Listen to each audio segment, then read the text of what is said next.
English group online में आपका स्वागत है। मैं आपको आज कक्षा 11 की मैथ में एक अलग अभ्यास पढ़ाएंगे, नया अभ्यास। तो ये अभ्यास का पहला वीडियो है। तो इसमें आपका सरल रेखा है। तो सरल रेखा को हम पढ़ते चले आ रहे हैं लगभग आपका कक्षा 10 से। तो कक्षा 10 में जो पढ़े थे उस पर थोड़ी चर्चा कर लेते हैं, फिर यहाँ 11 के जो चैप्टर की टॉपिक हैं उन्हें भी ध्यान में रखते हैं। तो ये कक्षा 10 में क्या क्या चीज़ें पढ़ के आए थे? दो बिंदुओं के बीच की दूरी। जैसे हमारे पास क्या होता था, ये एक रेखा हो गई, इसका एक बिंदु ये हो गया, दूसरा ये हो जाता है। अब ये बिंदुएं हैं, इनके बीच की दूरी याद करने के लिए क्या होता है, तो यहाँ की मान लेते हैं x1 y1 बिंदुएं दी गई हैं और यहाँ की बिंदुएं x2 और y2 दी गई हैं। तो इनके बीच की दूरी क्या होती है?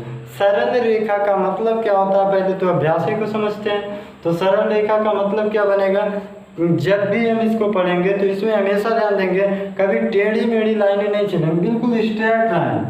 तो सरल रेखा का मतलब एक सीधी लाइनों के विषय में, उसमें क्या झुकाव होता है, क्या कोण बन रहा है, क्या लंबाई होगी, वह किस प्रकार से है, तो उसी के विषय में कई प्रकार से प्रश्न पूछे जाएंगे। तो उसी को पढ़ते हैं यहाँ पे। और यहाँ पे बिंदुओं का मतलब होगा जो निर्देशांक ज्यामिति कक्षा 9 में चली आ रही है। तो कक्षा 9 में ध्यान देंगे तो ये आपका कार्तीय तल तो हर स्थान पे मिलता है पढ़ने को। तो x'(x). तो कार्तीय तल में जो चीज़ें होती हैं, तो ये जो बिंदुएं बनती हैं, ये जो आपका बिंदुएं बन रही हैं, तो ये बिंदुएं कहाँ से आती हैं, तो ये बिंदुएं जो होंगी, अगर हम सपोज दैट यहाँ से इसको गुजार दें, इसको यहाँ से गुजार देंगे, तो ये 3 इकाई की दूरी से चल रहा है, ये 2 इकाई की दूरी से चल रहा है। तो हमारा जो यहाँ का बिंदु बनता है वो क्या बनेगा, x की 3 इकाई। x को पहले लिखा जाता है, ये हमारा क्या होता है, भुज होता है। और y का बाद में लिखा जाता है, ये 2 इकाई है, तो ये हमारा क्या हो गया, कोटि। तो x को क्या कहते हैं, भुज, और y को कोटि कहते हैं। ये चीज़ें भुज और कोटि, ये हमारे भुज कोटि जो होंगे यही क्या बनाते हैं, निर्देशांक बनाते हैं, यानी कि बिंदुओं को।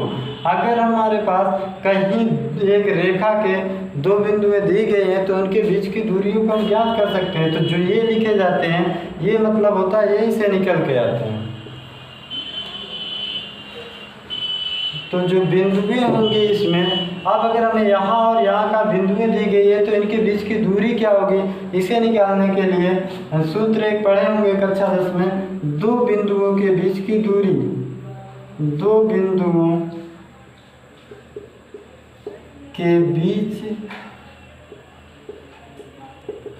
की दूरी बराबर क्या बनता है, यहाँ पे रूट में x2 माइनस x1 का whole square plus y2 minus y1 का होल स्क्वायर।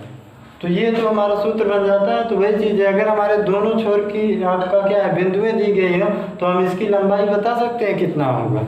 आप सपोज दैट आपके सामने कोई क्वेश्चन कर दें कि यहाँ पर आपका बिंदु A का मान है 2,3 और बिंदु 2 का मान है 4,6, तो इसके बीच की दूरी कितनी होगी। तो यही सूत्र लगाते हैं, 2 बिंदुओं के बीच की दूरी बराबर है, तो लिख सकते हैं, ऐसे भी लिख देते हैं, AB की लंबाई मतलब इनके बीच की दूरी, AB की लंबाई बराबर क्या हो जाएगा, रूट में एक को x1 y1 x2 y2 मान लेते हैं। तो क्या होगा, x2 माइनस x1 और आपका whole square plus y2 minus y1 का होल स्क्वायर। इस प्रकार से घटाएंगे तो 2 का स्क्वायर प्लस यहाँ घटेगा तो 3 का स्क्वायर, 2 का स्क्वायर कितना हो गया 4, 3 का स्क्वायर 9, इस प्रकार से रूट में 13। यानी कि अगर बिंदु की आपका यहाँ का बिंदु 2, 3, यहाँ का 4 और 6 है, तो इनके बीच की जो दूरियाँ आएंगी वह कितना आएगी, रूट 13। ये आप पिछली कक्षाओं में पढ़ चुके होंगे,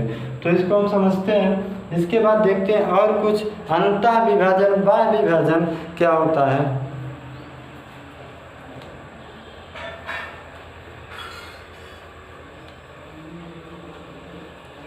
अंतः विभाजन, बाह्य विभाजन, अगर आपका अंतः विभाजन कह के चलता है, रेखाओं में अगर विभाजन होता है तो अंतः विभाजन होगा। तो उनमें बिंदुओं को ज्ञात करने के लिए x बराबर m1 x2 प्लस आपका m2x1 होता है बटे m1 प्लस m2 करके चलता है, और y बराबर होता है m1 और y2 प्लस m2xy1 बटे आपका m1 और m2। ये किस में होता है, अंतः विभाजन में प्लस करके चलता है।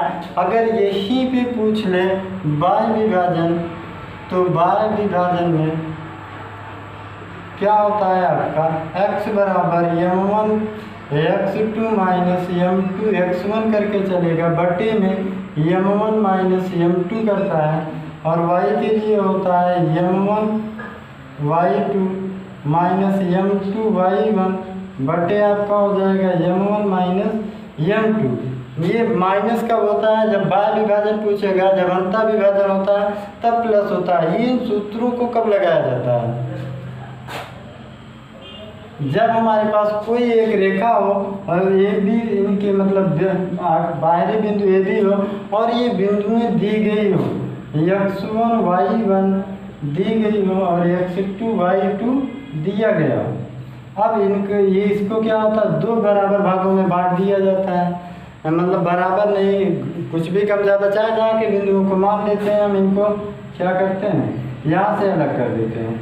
इस बिंदु का मान हमारे पास क्या हो जाए x y, और ये 2:3 में कट जाए, यानी कि m1 अनुपात m2 में बढ़ जाए, यानी ये लंबाई हो जाए m और ये हो जाए m2। बस यही चीज़ है, कभी कभी अंतः विभाजन कहता है तो कभी कभी बाह्य विभाजन में कह के चलता है। अब हमारे पास कोई बिंदु दिए गए हैं दो, और उनमें एक हम कहीं पर बिंदु बीच में मान लेते हैं और इनकी लंबाई कुछ हो इधर के बिंदु की और इधर का कुछ हो, तब हम इनमें क्या होता है, कभी कभी ये और ये दे देता है, इसको देगा तो ये पूछ लेगा, कभी ये तीनों दे देता है इसको पूछ लेगा, तो कभी क्या करता है ये और आपका ये और ये दे देता है तो इनको पूछ लेता है। तो यहाँ पे भी आपका कभी ये तीनों देकर इसको पूछेगा, कभी ये तीनों देकर इसको पूछ लेता है, तो कई प्रकार से क्वेश्चन बन जाते हैं। अब इन क्वेश्चन को बनाने के लिए हम समझते हैं यहाँ पे एक क्वेश्चन हम अंतः विभाजन ही कह के चलेंगे। यहाँ पे आपका 1,2 और यहाँ पे 4,6 ये बिंदुएं दी गई हैं, इनका जो विभाजन है अनुपात है 2:3 का है, और यहाँ पे हम ये बिंदु ज्ञात करना है x y। अब हमारे पास यहाँ का बिंदु ए दिया गया है, बिंदु बी दिया गया है, इसका 2 भाग और इसका 3 भाग में बांट रहा है, और पूछा कि इसका पॉइंट वाला ये x y का मान क्या होगा, और ये क्या पूछेगा, हमेशा अंतः विभाजन में कह रहे हैं, अंतः विभाजन,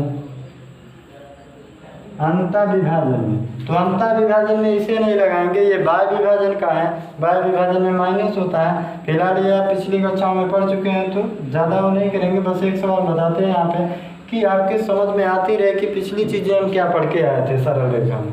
तो यहाँ पे क्या होगा, हम अंतः विभाजन में यही लगाते हैं, तो x बराबर क्या हो जाएगा m1 किसको मानेंगे, ये आपका 2:3 में बट रहा है ना, तो 2:3 में जो बट रहा है m1 m2 हो गया, तो m1 का मतलब हो गया कितना 2, और यहाँ पे x1 और y1 x2 y2, तो m1 हमारा 2 है और x2 कितना है 4 है, प्लस m2 कितना है 3 और x1 कितना है 1 बटे m1 आपका 2 प्लस m2 हमारा 3 है। x बराबर 4 दूना 8 प्लस 3 बटे 5, तो ये जोड़ेंगे 11/5, तो यहाँ का x वाला पॉइंट क्या निकलेगा 11/5। y को ज्ञात करते हैं, y बराबर अनुपात क्या है 2 और y2 कितना है 6 है, प्लस आपका 3 इंटू y2 कितना है 2 बटे आपका 2 प्लस 3, तो ये बना देगा कितना 2 6 12 प्लस 2 3 6 बटे 3 2 5 12 6 18/5, तो यहाँ का ये वाला पॉइंट क्या हो गया ये चीज जाएगा। तो ये हमारा हो गया क्या अंतः विभाजन से, तो ये भी हम 10 में पढ़ चुके हैं।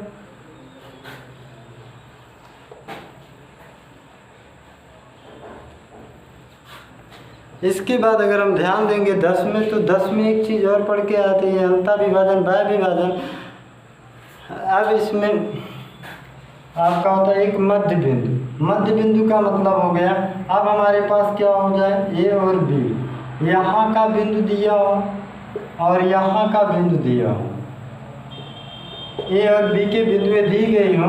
अब हम कह दें यहाँ इसका मध्य बिंदु कुछ हो जाए x और y हो जाए, इन्हीं को ज्ञात करना है। तो सूत्र क्या बनता है, x बराबर x1 प्लस x2/2 के रूप में y के लिए हो जाएगा y1 प्लस y2/2।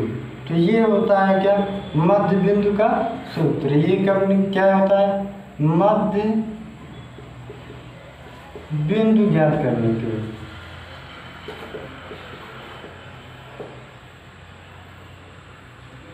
ये हम मध्य बिंदु जब निकालते हैं किसी का, अगर दो बिंदुएं दी गई हैं तो मध्य का बिंदु क्या आएगा, उसको ज्ञात करने के लिए ये होता है। ये भी हम कक्षा 10 की क्लास में पढ़ चुके हैं। तो इनमें क्या है, कुछ नहीं, बस इनके अगर सवालों को समझेंगे तो यहाँ का हमारा दे देता है 2 4 और यहाँ पे 4 और आपका 2, ऐसा हो। ये मान लेते हैं, ये भी। अब हम कहते हैं इनके मध्य का बिंदु कितना होगा, तो मध्य में कहाँ बिंदुएं बनेंगी और बिंदुओं का मान क्या होगा, तो यही लगाते हैं x बराबर x1 y1 x2 y2 के रूप में मान के चलते हैं। तो x1 हमारा 2 है, x2 कितना है 4/2, तो 6/2 बराबर काटेंगे तो क्या हो गया 3। y के लिए y1 4 प्लस y2 2 है बटे 2, 6/2 काटेंगे तो क्या हो जाएगा 3। तो जो मध्य बिंदु यहाँ कहीं पर बनेगा वह 3 का 3 बनाएगा। तो ये होता है मध्य बिंदुओं को ज्ञात करने के लिए।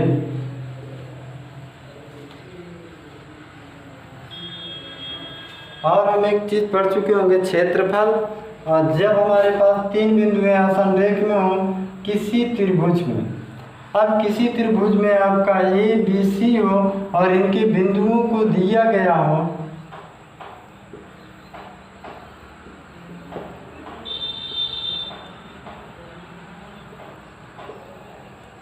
इनके बिंदुओं को दे दिया जाए और पूछ ले कि क्षेत्रफल इसका क्या होगा।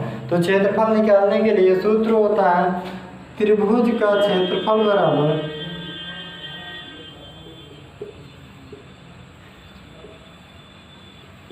क्षेत्रफल बराबर 1/2 ब्रैकेट में x1y2 माइनस y3 और प्लस में x2 y3 माइनस y1 और प्लस में x3 ब्रैकेट में y1 माइनस y2। तो ये जो होता है कोई भी त्रिभुज है, अगर उसके ये आपके बिंदुएं दी गई हैं तो हम क्षेत्रफल निकाल सकते हैं। ये भी हम 10 में पढ़ चुके हैं, तो इस पर हम क्वेश्चन नहीं बताएंगे, बस इसे ऐसे ध्यान रखना है। क्योंकि क्या है, पिछली चीज़ें आगे यूज होती हैं, ये इसीलिए बताया जा रहा है। तो आपका 10 का 10 में पढ़ चुके हैं, लेकिन पीछे की चीज़ें ऐसा नहीं है कि पीछे पढ़े तो छूट गया। आप पीछे पढ़े हैं तो वह हो सकता है कि आगे के सवालों में यूज हो और इन सरल रेखाओं में यूज हो सकता है, इसलिए बता दे रहे हैं। और एक चीज़ होता है संरेख। इसके बाद हमारा एक होगा संरेख। तो संरेख जो होगा, तो संरेख क्या चीज होता है, संरेख बिंदु। तो संरेख जो बिंदुएं होती हैं, अब संरेख शब्द से क्या मतलब होता है, जब कोई बिंदुएं 3 बिंदुएं बिल्कुल सीध में रख दी जाए, अब इनको मिलाते जाइए तो ये सीधा हो गया। तो ये क्या हो गया, किसी एरिया को घेर नहीं रहा है। इसी को अगर ऐसा कर देते तो ये किसी एरिया को घेर लेता, तो इसके बीच में क्षेत्रफल निकलना लगता। तो संरेख बिंदुओं में क्षेत्रफल नहीं निकलता, इसमें क्षेत्रफल निकलता है। तो संरेख के लिए फार्मूला होता है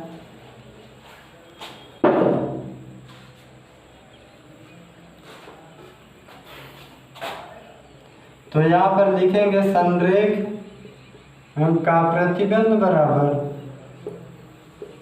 क्या हो जाएगा, x1 ब्रैकेट में y2 माइनस y3 प्लस होगा x2 y3 minus y1 plus आपका x3 और y1 माइनस y2 इक्वल आपका 0। ये आपका क्या होता है, संरेख होने का प्रतिबंध होता है। तो ये भी हम पढ़ चुके हैं। तो ये आज के वीडियो में बस ये 10 की चीज़ों के विषय में चर्चा किए हैं, क्योंकि ये आपका क्या है, आगे आने वाले आपके सरल रेखा से रिलेटेड है। तो ये आपका पूछ सकता है तो बस इस वीडियो में इसी के विषय में चर्चा आगे देखेंगे हम। प्रवणता, ढाल, ये सब क्या चीज़ें होती हैं, या फिर हम कक्षा 11 के कुछ अच्छे टॉपिक पे चर्चा करेंगे, उन पर सवालें कैसे लगेंगे बताएंगे। अगर इन चीज़ों में या फिर सरल रेखा में कोई प्रॉब्लम हो पढ़ने में अभ्यास को, तो आप पूछ सकते हैं हमसे हमारे व्हाट्सएप नंबर पर 8127148433 पर।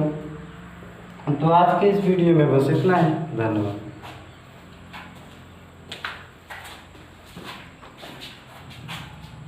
Subscribe now and press the bell icon. Never miss an update.